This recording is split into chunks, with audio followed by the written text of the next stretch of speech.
देखो नेट के सिलेबस में जो आपका बंटी उपन्यास लिखा गया है, हर साल इससे 1-2 सवाल तो आते ही हैं। आपका बंटी जो हमारे उपन्यास में लगा गया मनु भंडारी जी का उपन्यास है ना, इस उपन्यास से जैसे कि क्योंकि ये उपन्यास में बहुत पात्र भी बहुत कम है और ये एक मनोवैज्ञानिक उपन्यास है। इसमें जो ये बंटी नाम का पात्र है, मनु भंडारी जी ने इसके माता-पिता का जब तलाक होने के बाद में इसको किस परिस्थितियों में रहना पड़ता है और इसके साथ-साथ जो कुछ भी मतलब घटित होता है, उन घटनाओं को बताया गया है। तो ये बहुत ही मतलब सरल तरीके से इसे अगर हम जो पात्रों को और महत्वपूर्ण कथन को याद कर ले तो नेट में बहुत सारे प्रश्न इससे हमारे बन जाएंगे। ठीक है, इसमें सबसे पहले जो लेखिका है हमारी मन्नू भंडारी, उनका परिचय हम देखें तो मन्नू भंडारी, इनका जन्म होता है 3 अप्रैल को 1931 में, ठीक है, भानपुर मध्य प्रदेश में। और इनकी शिक्षा होती है कलकत्ता विश्वविद्यालय से। और इन्होंने जो एमए किया था बनारस हिंदू विश्वविद्यालय से 1952 में। इनके पिताजी थे इनके लेखन की प्रेरणा सुख संपत राय जी और इनके जीवन साथी जो कि राजेंद्र यादव हैं, और इन्होंने जो कि हंस पत्रिका के संपादक हैं। और इन्होंने रानी बिड़ला कॉलेज कलकत्ता, फिर उसके बाद मिरांडा हाउस, और उसके बाद मिरांडा हाउस जो कि दिल्ली में है, वहाँ पर 1991 तक मतलब कार्य किया और उसी टाइम उसकी इनकी सेवानिवृत्ति हो जाती है। ठीक है, साहित्य धारा, नई कहानी की साहित्य धारा में ये आती हैं। इनकी पहली कहानी है मैं हार गई, जो बार बार पूछी जाती है। मनु भंडारी जी की पहली कहानी की मैं हार गई, और इनकी जो एक आत्मकथा है जो कि हमारे सिलेबस में भी लगी हुई है, एक कहानी ये भी यूनिट 10 के अंतर्गत एक कहानी ये भी कि मनु भंडारी जी की लगी हुई है। ठीक है, इनको जो जो पुरस्कार मिले हैं, उत्तर प्रदेश हिंदी संस्थान पुरस्कार, महाभोज इनका नाटक है जो कि हमारे सिलेबस में लगा हुआ है, और भारतीय भाषा परिषद कोलकाता पुरस्कार, बिहार राज्य भाषा परिषद पुरस्कार, Bharatendu Harishchandra award, people's award, Hindi अकादमी दिल्ली का सलाहकार सम्मान भी इन्हें मिला हुआ है, व्यास सम्मान, राजस्थान संगीत नाटक अकादमी सम्मान। और इनकी जो कहानी संग्रह हैं, लगभग 12 कहानी संग्रह हैं जो हर बार हर एग्जाम में रिपीटेड होते ही होते हैं। कोई भी दूसरे अगर कहानी संग्रह पूछे जा रहे हैं तो उनमें एक हमको मनु भंडारी जी का कहानी संग्रह हमें मिल जाता है।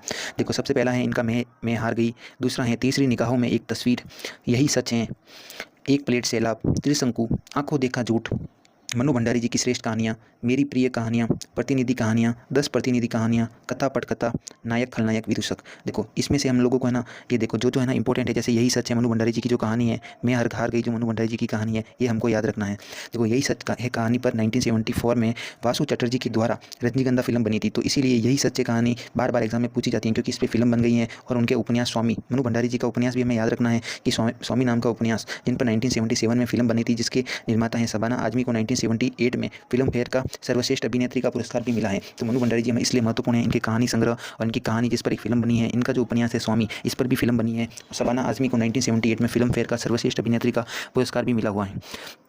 देखो परीक्षा में सर्वाधिक पूछे जाने वाला तथ्य है कि आपका बंटी का प्रकाशन वर्ष है 1971 और इसका 28वां संस्करण 2019 में हुआ है।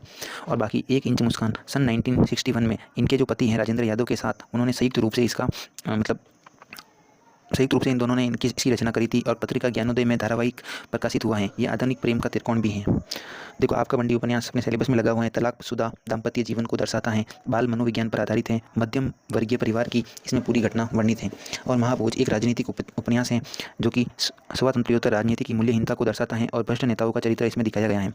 उसके बाद में स्वामी उपन्यास जो कि शरद चंद्र की कहानी का रूपांतरण है। तो जब हमारे सिलेबस में यूनिट 10 में जहाँ पर शरद चंद्र की जीवनी विष्णु प्रभाकर द्वारा आवारा मसीहा लिखी गई है, उसी के साथ में इसको भी जोड़कर डाला जा सकता है कि जो शरद चंद्र से संबंधित क्या ये कौन सा नहीं है, तो उसमें ये जो स्वामी आएगा तो स्वामी शरद चंद्र की कहानी का रूपांतरण है। ठीक है, इसमें मिनी के प्रेम और विवाह के गहरे अंतर्द्वंद की कहानी को दर्शाया गया है। देखो यहाँ नोट लगाकर लिखा गया है कि आपका बंटी तलाकशुदा दाम्पत्य जीवन पर आधारित हिंदी का पहला उपन्यास कौन सा है जो कि तलाकशुदा जीवन पर आधारित, और ये इसके जो कहने वाले लेखिका हैं वो आलोचक निर्मला जैन के अनुसार ये तलाकशुदा दाम्पत्य जीवन पर आधारित हिंदी का पहला उपन्यास है। ठीक है, इस देखो इसका जो मुख्य परिवेश है आधुनिक शहरी मध्यवर्गीय एकांकी परिवार मतलब पति पत्नी और बच्चे रहते हैं। ठीक है, संयुक्त परिवार नहीं है। शकुन का स्थान क्या है? शकुन एक कॉलेज का आवासीय परिसर, यानी शकुन जो है ना बंटी की माँ वो एक प्रिंसिपल है। ठीक है, बंटी की माँ प्रिंसिपल है। अजय क्या करता है? अजय कलकत्ता में वहाँ एक कंपनी में मैनेजिंग डायरेक्टर हैं।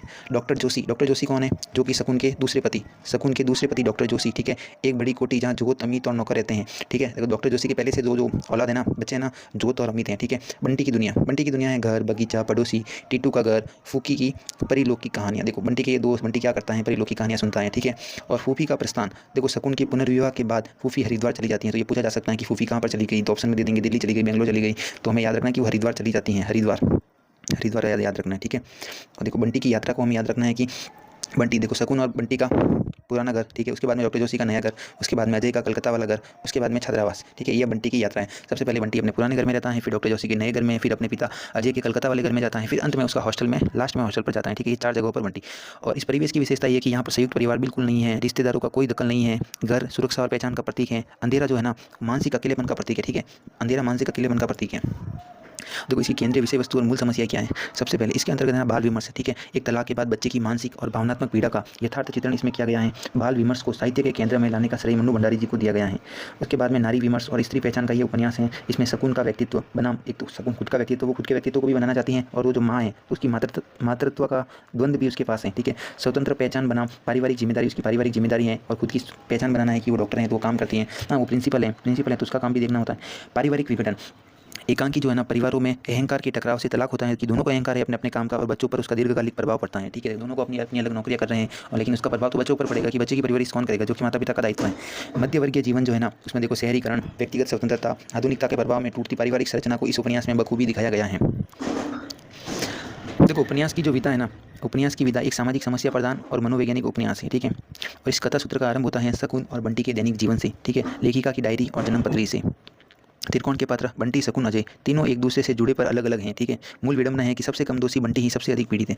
बच्चा तो सबसे कम दोषी है, ठीक है, बाकी बच्चे ने तो ऐसा कुछ किया नहीं है, तो और सबसे ज़्यादा पीड़ित तो ही है क्योंकि उसी पर सबसे ज़्यादा प्रभाव पड़ रहा है माता पिता के तलाक का। उपन्यास का अंत ऐसे होता है कि बंटी बिना प्रतिवाद किए छात्रावास चला जाता है और अधूरी एकांकी जीवन की यात्रा, फिर उसके बाद में अधूरापन ही उसका जीवन का अंत बनेगा।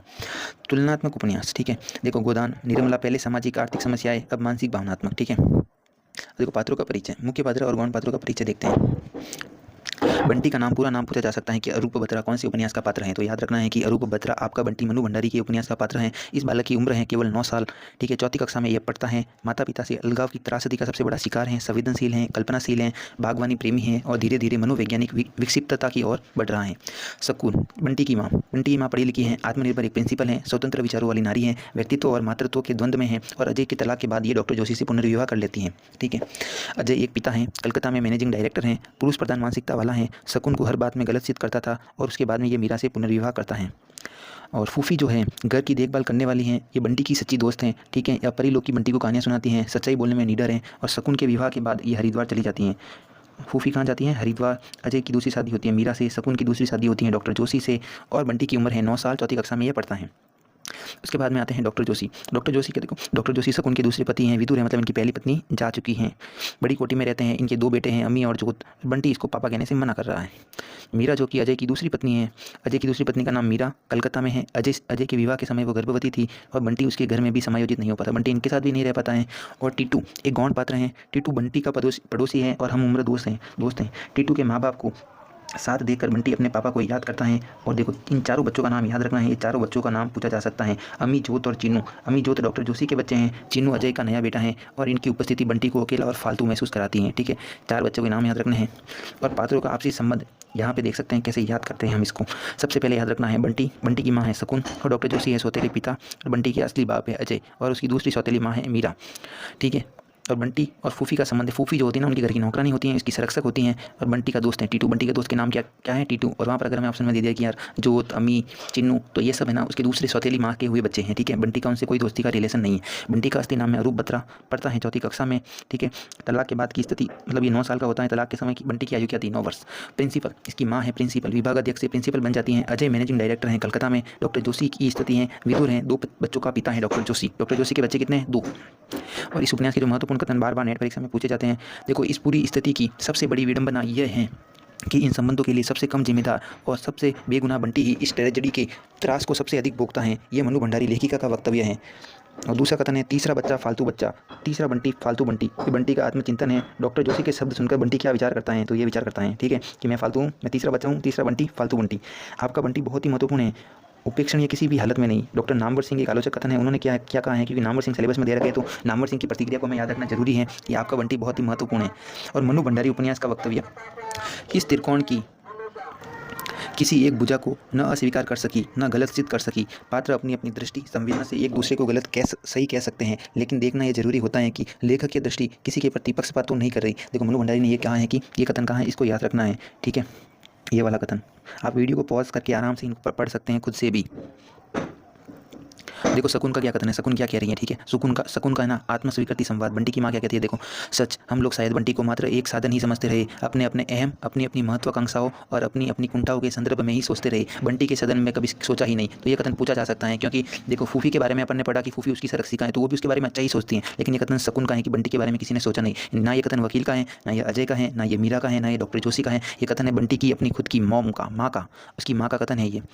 देखो फूफी का कथन है, फूफी ने शकुन को चेतावनी दी। शकुन को क्या चेतावनी दी, जवानी यो ही अंधी होती है बहूजी, फिर बुढ़ापे में उठी हुई जवानी महा सत्यानाशी। साहब ने जो किया तो आपकी मिट्टी पलीद हुई, और अब आप जो कर रही हैं इससे बच्चे की मिट्टी पलीद होगी, ठीक है।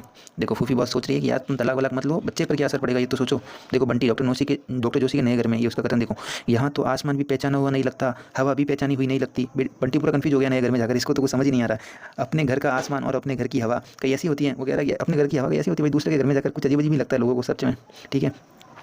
और आलोचकों के मत क्या है, आलोचकों की मत परीक्षा में पूछा जाता है निर्मला जैन का कथन। देखो उपन्यास में शकुन और अजय के बीच सेतु न बन पाने की स्थिति में बंटी की स्थिति एक कैसे ऊपर से थोपे हुए अनावश्यक प्रसंग जैसी हो सकती है। देखो अनावश्यक प्रसंग आए निर्मला जैन, याद रखना आपका बंटी उपन्यास के बारे में। डॉक्टर गोपाल राय क्या कहते हैं, दाम्पत्य संबंध का विघटन और नए सिरे से नए संबंध बनाकर जीने का आग्रह आधुनिक जीवन की एक सच्चाई है। मतलब आधुनिक जीवन की सच्चाई डॉक्टर गोपाल राय ने सही कहा, क्योंकि आजकल कितने सारे संबंध तलाकों की वजह से टूट रहे हैं। तो आधुनिक जीवन की सच्चाई से अपने को डॉक्टर गोपाल राय को याद रखना। और इनके पतिदेव ने क्या लिखा है, जो इस उपन्यास की लेखिका हैं मन्नू भंडारी जी के हस्बैंड का कथन तो पूछा जाएगा भाई। मध्य वर्ग की आत्मनिर्भर स्त्री कैसे पुरुष मतलब पति पुत्र के संबंधों को अपनी तरह पुनर्व्यवस्थित करने की मानसिक और कानूनी यातनाओं से गुजर रही हैं, इसका सबसे कलात्मक उपन्यास था आपका बंटी। तो ये कथन याद रखना है। राजेंद्र यादव का है कि पति पुत्र के संबंध में कैसे मतलब वो जूझ रही हैं स्त्री। बच्चन सिंह का कहना है कि यह पाठक को संवेदना के स्तर पर शुद्ध करता है, मध्य वर्ग की अहम ग्रस्त समाज की दुखती रग पर उंगली रख देता है यह उपन्यास, ठीक है। देखो उपन्यास का शीर्षक का दो स्तरीय अर्थ। पहले स्तर पर बंटी वह बच्चा जो अजय और शकुन का है, घटनाओं का केंद्र है, शिकार है आपका यानी आप सबका सामान्यकरण। दूसरा स्तर है लेखिका का संकेत, आधुनिक एकांकी परिवार में जीने वाले अनेक बंटियों की कहानी और समाज की बढ़ती समस्या। देखो इसका मतलब ये है कि एक जो है ना एक परिवार की भी कहानी है, एक परिवार में किस तरह उसको एक बच्चे को जो समस्या फेस करनी पड़ती है, और दूसरा है कि इसी एक कहानी को आधार बनाकर लेखिका ने पूरे भारतवर्ष में हो रहे तलाक और उससे पढ़ने वाले बच्चों पर प्रभाव वो दूसरे स्तर पर उन्होंने बताया है। देखो सबसे पहले नेट में सवाल क्या बनेगा, नेट में सवाल बनेगा कि इसमें कितने परिचय है, क्योंकि बहुत सारे अलग अलग उपन्यास है, जैसे मेला अंचल में परिचय पूछे गए हैं। टोटल 67 परिचय 2 भागों में है। कौन सा उपन्यास कौन सी रचना कितने भागों में है, उसमें कितने अध्याय हैं, कितने परिच्छेद हैं, कितने सर्ग हैं, ये सब पूछना इन एनटीए वालों का काम है। तो 16 परिच्छेद अपने को नाम याद रखना है कि 16 परिच्छेद हैं आपका बंटी में। 16 परिच्छेद क्या कहता है कि बंटी की मानसिक विक्षिप्तता को दर्शाने के लिए इसी में बंटी माँ से कटकर पिता के साथ कलकत्ता आता है। और उपन्यास की पहली इकाई है जन्मपत्री। तो जन्मपत्री कौन से उपन्यास की पहली इकाई है, तो ये अपने को याद रखना है कि आपका बंटी उपन्यास की पहली इकाई जन्मपत्री है। कहानी की दिशा, शकुन और बंटी का जीवन। सबसे पहले शकुन और बंटी का जीवन दिखता है, फिर डॉक्टर जोशी का प्रवेश होता है शकुन के जीवन में, बंटी इसका विरोध करता है। इस चक्कर में बंटी जाता है कलकत्ता, और कलकत्ता से अंतिम इसका स्थान पे पहुंच जाता है हॉस्टल में। आजकल सब बच्चों को हॉस्टल में ही डाल रहे हैं। तो ये उपन्यास में महादेवी वर्मा ने मनु भंडारी ने कब बता दिया था, 1971 में, ठीक है। उस टाइम भी यही स्थिति थी, आज भी यही है, कुछ भी बदला नहीं है। तो मतलब एकदम यथार्थ को बताता है, वर्तमान में भी प्रासंगिक है, किस तरह का उपन्यास लिखा था उस समय में, ठीक है। प्रकाशक कौन है, संस्करण कौन सा है, ये सब नहीं पूछते, ठीक है।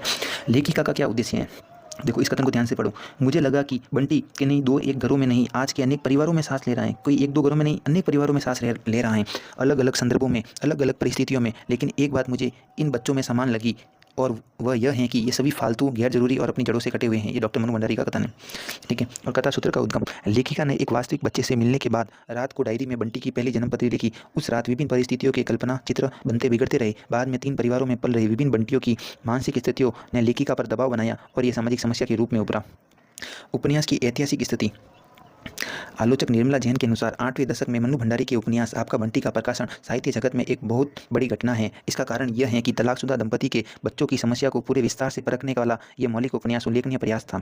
और इसको नेट एग्जाम की दृष्टि से 20 प्रश्न जो बन सकते हैं उनको एक साथ याद करना, आप पॉज करके आप धीरे धीरे भी पढ़ लेना, मैं आपको बता रहा हूँ। 1971 में इसका प्रकाशन वर्ष हुआ है। बंटी का असली नाम है अरूप बत्रा, ये 4ठी कक्षा में पढ़ता है। शकुन प्रिंसिपल है, अजय का शहर कलकत्ता है, फूफी बाद में चली जाती है हरिद्वार। इसमें कुल परिच्छेद हैं 16। इसके प्रकाशक है राधा कृष्ण प्रकाशक, ठीक है। कई बोलेंगे कि यार ये तो राजकमल प्रकाशन से है, नहीं, ये राधा आर से राधा भी होता है, ठीक है। राधा कृष्ण से प्रकाशित है, क्योंकि लेखिका भी महिला है, तो याद रखना कि राधा जी ने से प्रकाशित हुआ है। मन्नू भंडारी का जन्म 1931 भानपुर मध्य प्रदेश में हुआ है। 1931 याद रखना है मन्नू भंडारी जी को। उसके बाद में मन्नू भंडारी जी की पहली कहानी को याद करो भाई सब लोग, मेरी मैं हार गई। मन्नू भंडारी जी की पहली कहानी, एम से एम याद करो भाई, मन्नू भंडारी मैं हार गई पहली कहानी, ठीक है। राजनीतिक उपन्यास कौन सा है, एम से एम याद करो, एम से मन्नू भंडारी, एम से महाभूज, ठीक है। इनका पहला उपन्यास 1 इंच मुस्कान, ठीक है। 1961 में 1 इंच मुस्कान, भाई कितना मतलब टाइटल ही कितना सुंदर लग रहा है, 1 इंच मुस्कान। 1 इंच मुस्कान को कैसे मुस्कुराता होगा भाई, सोचो तो सही। 1 इंच मुस्कान 1961 में मन्नू भंडारी का पहला उपन्यास है 1 इंच मुस्कान। 1 इंच मुस्कान तो मुस्काइए। इनके पति राजेंद्र यादव, हंस के संपादक। हंस के संपादक बार बार पूछी जाती है पत्रिका, भाई हंस याद करो, हंस। हंस पे बैठे हैं राजेंद्र यादव, मन्नू भंडारी के पति, और नई कहानी धारा के ये कवि हैं। सेवानिवृत्ति होती है 1991 में मन्नू भंडारी जी की। और देखो डॉक्टर जोशी के बच्चों कितने हैं, 2, अमी और जोत। अजय की दूसरी पत्नी का नाम क्या है, मीरा। एम से मन्नू भंडारी, एम से मीरा। ठीक है। उपन्यास का अंत होता है, बंटी हॉस्टल चला जाता है। रजनीगंधा फिल्म कौन सी किस पर बनी है, यही सच है कहानी 1974। देखो यही सच है कहानी है ना, इस उपन्यास के बाद में लिखी गई। ठीक है, बस इतना सही है, यहीं पे अपना उपन्यास खत्म हो जाता है। बाय बाय दोस्तों, बाद में मिलते हैं।